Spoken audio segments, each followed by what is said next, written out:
नमस्कार मित्रों, मैं रजनीश कुमार पांडेय, संस्कृत विद्योपार्जन स्थान संस्कृत एकेडमी अत्र भवतां समेषां सादरं स्वागतमस्ति। आप सभी का स्वागत है यहाँ पर। तो आज का पाठ है ब्राह्मण साहित्य। आज तीसरा भाग लेकर आया हूँ। इससे पहले प्रथम भाग में ब्राह्मण ग्रंथों का सामान्य परिचय, ब्राह्मण ग्रंथों का मतलब, नियम प्रथम भाग में हो चुका है। द्वितीय भाग में ऋग्वेद से संबंधित ब्राह्मण ग्रंथों का प्रतिपाद्य विषय वो हो चुका है। तीसरे भाग में आज यजुर्वेद से संबंधित ब्राह्मण ग्रंथों पर चर्चा करेंगे। उनका प्रतिपाद्य विषय क्या है, उनके कर्ता क्या कौन है, यह सभी का हम मुख्य बिंदु और सामान्य परिचय जानेंगे। हम सभी जानते हैं 4 वेद होते हैं, ऋक, यजु, साम, अथर्व। दूसरे क्रम पर, दूसरे स्थान पर यजुर्वेद आता है। आज यजुर्वेद के संबंधित ब्राह्मण ग्रंथों पर ही चर्चा करेंगे। यजुर्वेद के 2 विभाग होते हैं, सामान्य हम सभी जानते हैं, कृष्ण यजुर्वेद, शुक्ल यजुर्वेद। और शुक्ल यजुर्वेद के वर्तमान में 2 शाखा उपलब्ध हैं, मध्यान्ह शाखा, काणवा शाखा। कृष्ण यजुर्वेद के 4 शाखा उपलब्ध हैं, तैत्तिरीय शाखा, कठ शाखा, कपिष्ठल शाखा, मैत्रायणी शाखा। तो पहले हम शुक्ल यजुर्वेद से संबंधित 2 शाखाओं पर, यानी 2 शाखाओं से संबंधित ब्राह्मण ग्रंथों का प्रतिपाद्य विषय देखेंगे। शुक्ल वेद का ब्राह्मण ग्रंथ सतपथ ब्राह्मण ग्रंथ है। इनके रचयिता हैं वाजसनी के पुत्र याज्ञवल्क्य, और याज्ञवल्क्य के ही अपर नाम वाजसनेय है, क्योंकि वाजसनी के पुत्र होने के कारण वाजसनेय भी कहते हैं। सूर्य की कृपा से प्राप्त शुक्ल यजुर्वेद की व्याख्या वाजसनेय याज्ञवल्क्य ने की थी। यानी सूर्य के द्वारा प्राप्त जो मध्यान्ह शाखा है, जो मध्य काल में प्राप्त हुआ था, वह उसकी व्याख्याकार हुए याज्ञवल्क्य या वाजसनेय ऋषि। आदित्यानिमानि शुक्लानि यजुंसि वाजसनेयेन याज्ञवल्क्येन आख्यायन्ते। आदित्यानि इमानि, यानी आदित्य के कृपा से जो प्राप्त मंत्र है और उनके व्याख्याकार याज्ञवल्क्य के द्वारा किया गया है। यानी उनके व्याख्या जो है, मंत्रों की व्याख्या याज्ञवल्क्य के द्वारा किया गया है।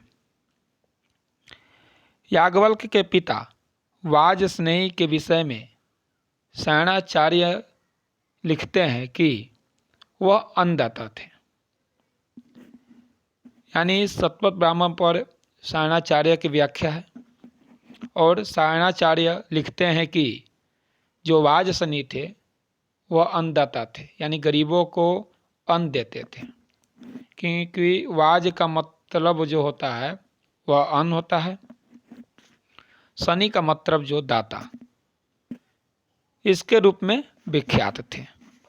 अतः उनका नाम वाजसनेयी पड़ा। भागवत के अनुसार याज्ञवल्क्य के पिता का नाम देवरात था।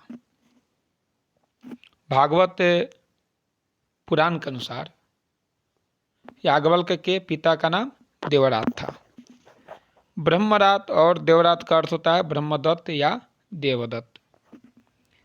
स्कंद पुराण के अनुसार याज्ञवल्क्य की माता का नाम सुनंदा था। स्कंद पुराण में ऐसा मिलता है कि याज्ञवल्क्य थे, उनके माता का नाम सुनंदा था, ऐसा वहाँ प्राप्त होता है स्कंद पुराण में।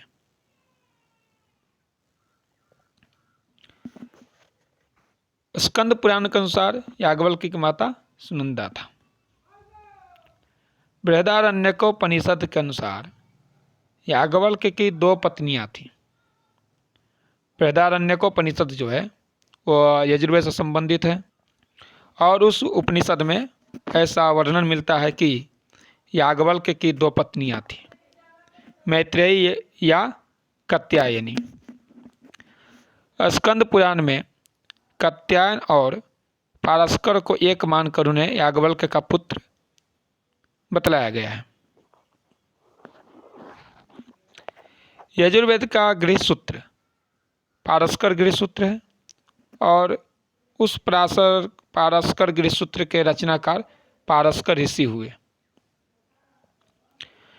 पुराणों में याज्ञवल्क्य की अनेक सिद्धियों का उल्लेख है।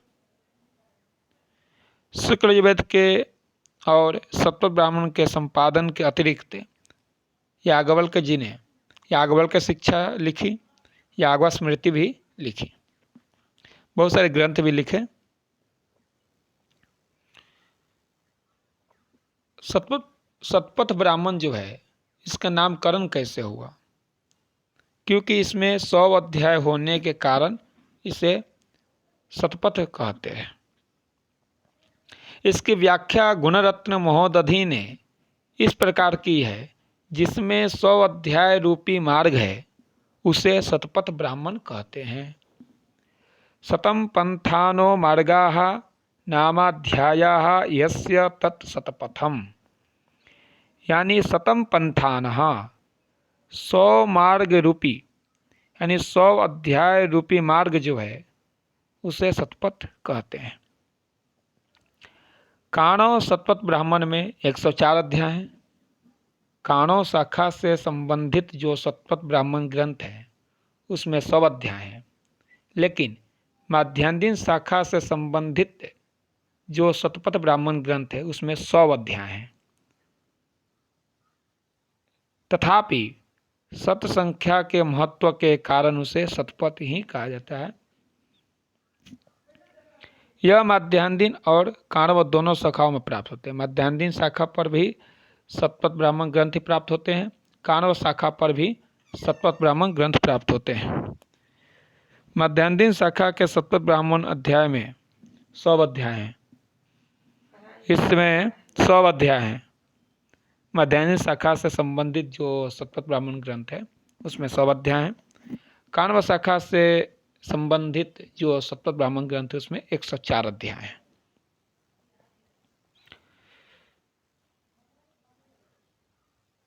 शतपथ ब्राह्मण माध्यान्दिन शाखा में प्रतिपादित विषय क्या है? माध्यान्दिन यानी शुक्ल यजुर्वेद से संबंधित जो शाखा है उस शाखा से संबंधित जो शतपथ ब्राह्मण में उसमें 14 कांड है, 100 अध्याय हैं, 438 ब्राह्मण हैं और 7624 कंडिकाएं हैं। कांड 14 हो गए, अध्याय 100 हो गए, ब्राह्मण 438 हो गए, कंडिकाएं 7624। संपूर्ण ग्रंथ 14 भागों में विभक्त है। यह जो शतपथ ब्राह्मण ग्रंथ है यह 14 भागों में विभक्त है और उन्हें कांड भी कहते हैं। कांडों के उपविभाग अध्याय हैं और अध्यायों के उपविभाग ब्राह्मण हैं। यानी कांडों में अध्याय हैं और अध्यायों में ब्राह्मण हैं।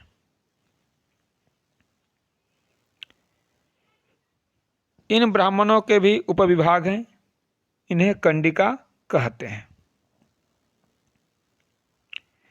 इस प्रकार इसके संदर्भ निर्देश के लिए 4 संख्याएं आती है।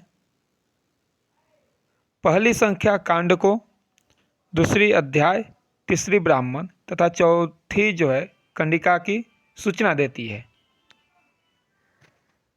कांड 1 में दर्श और पूर्णमास याग का विवेचन है। कांड 2 में अग्निहोत्र, पिंड पितृयज्ञ, दक्षाण याग, नवातृष्टि, चतुर्मास्य याग यह विवेचन है 2 कांड में।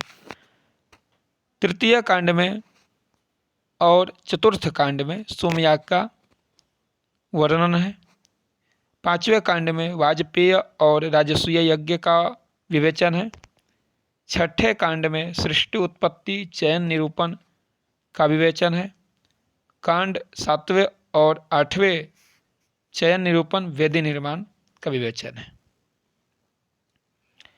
9 एवं 10वें कांड में चयन निरूपण छोटी और बड़ी वेदिया का निर्माण करना विवेचन है।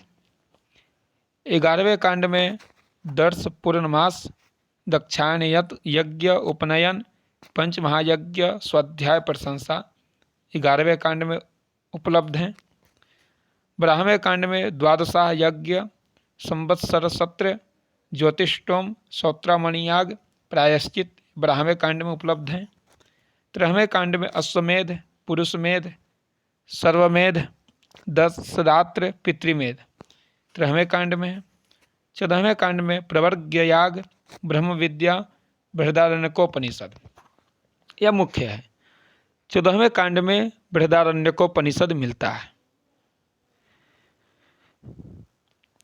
शतपथ ब्राह्मण काण्व शाखा का प्रतिपाद्य विषय है, यानी शतपथ ब्राह्मण जो काण्व शाखा से संबंधित है उसका प्रतिपाद्य विषय क्या है।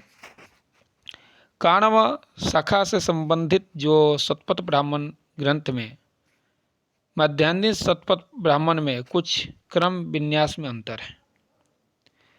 इसमें 17 कांड है। काण्व शाखा से संबंधित जो शतपथ ब्राह्मण ग्रंथ है उसमें 17 कांड है, लेकिन मध्यान्ह शाखा से संबंधित जो शतपथ ब्राह्मण ग्रंथ उसमें 14 कांड है। काण्व शाखा से संबंधित शतपथ ब्राह्मण में 104 अध्याय हैं, 435 ब्राह्मण हैं और 6806 कंडिकाएं हैं काण्व शाखा से संबंधित ब्राह्मण ग्रंथ में।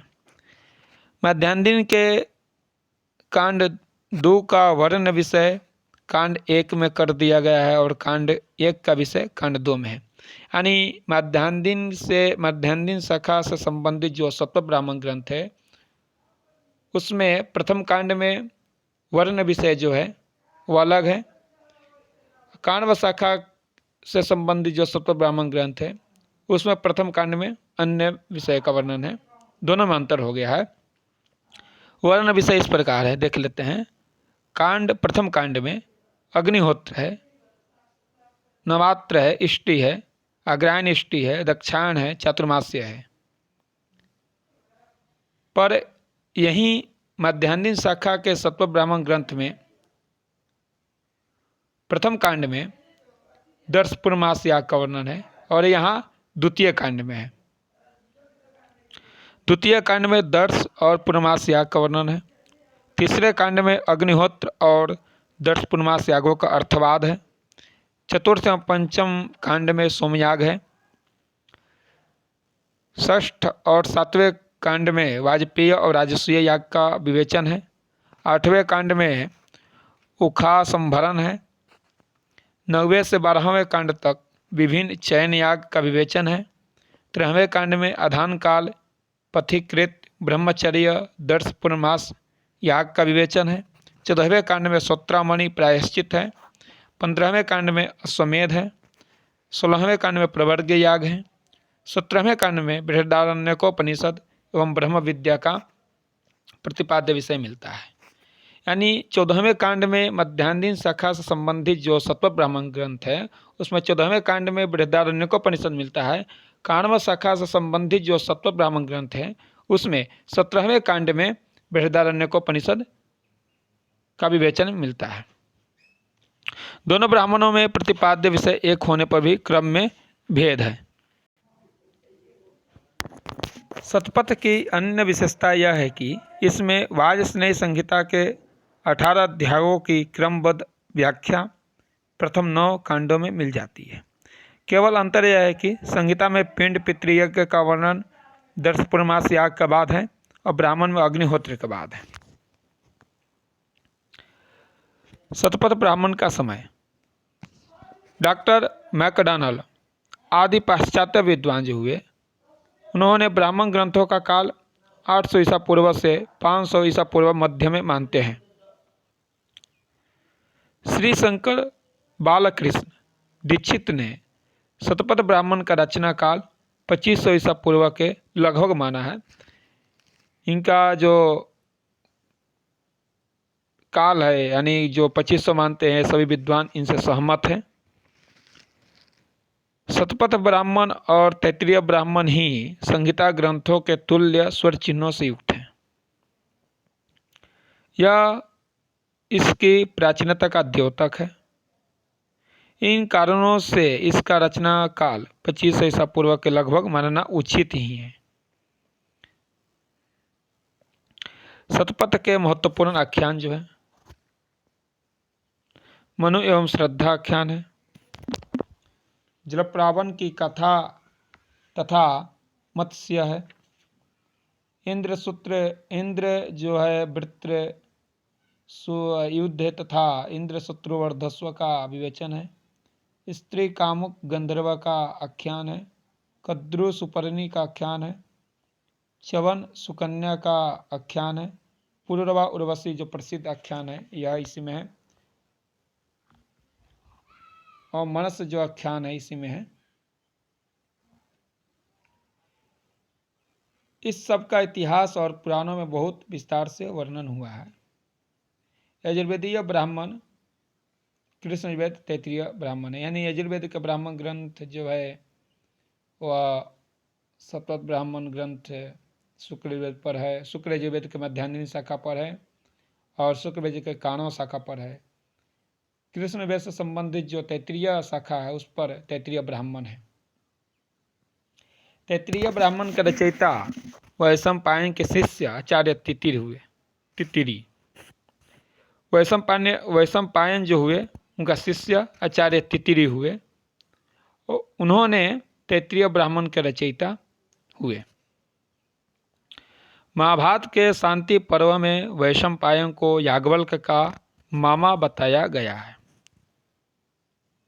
वैशंपायन को याज्ञवल्क्य का मामा थे वैशंपायन का झुकाव तित्तिरी की ओर था, अतः उन्होंने याज्ञवल्क्य को अपमानित कर उसे अपनी शिष्यता से वंचित कर दिया था।